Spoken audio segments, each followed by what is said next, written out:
China is the main factor of stability in the global economy. One has to look at what will be discussed in terms of a vision for the next 5 years.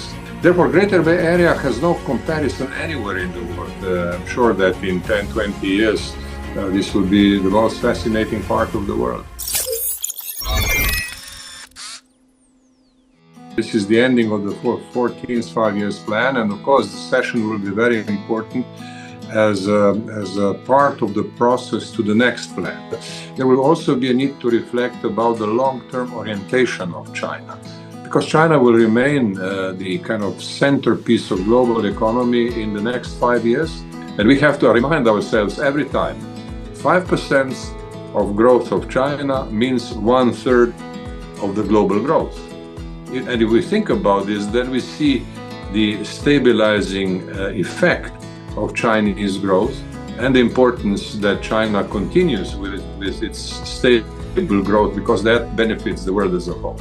So if I was asked by European governments what I would advise them to do, I'd say, look, focus on the question of boosting of consumption in China with particular attention. That, of course, is important for foreigners to watch, to see where the opportunities lie. There will be discussions about specific elements of growth, and the foreign observers should watch this very carefully. Quality is now a standard. You know, the development of standards of quality in every respect, that I think is very important for the future development of China. Maybe quantities are not going to be so decisive as they have been in the past 3 or 4 decades, but certainly China has a system, both economic and political, which has generated huge growth in the past few decades. That has been a surprise, a very positive surprise, I must say, and therefore the foreign observers should look at China's development with great respect. Now, of course, as you know, the Western observers will always say that the only real democracy is the kind of liberal democracy that is practiced in the Western parts of the world. But politics is usually much more complicated than that. Democracy is about a variety of procedures which allow participation of people in decision making.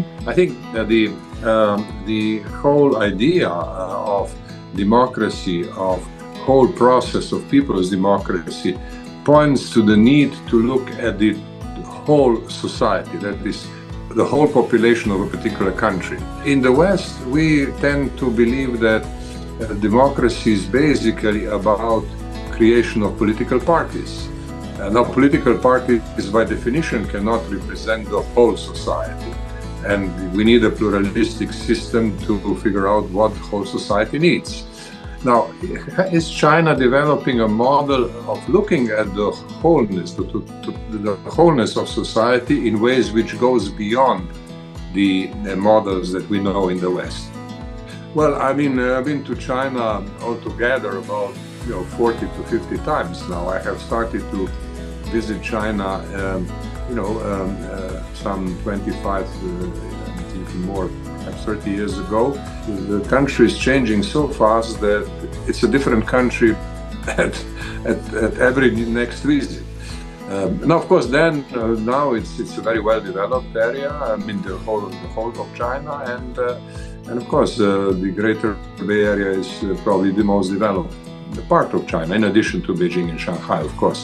Therefore, Greater Bay Area has no comparison anywhere in the world, because it's so large, it's so powerful, it has such a huge economy that everybody should respect that.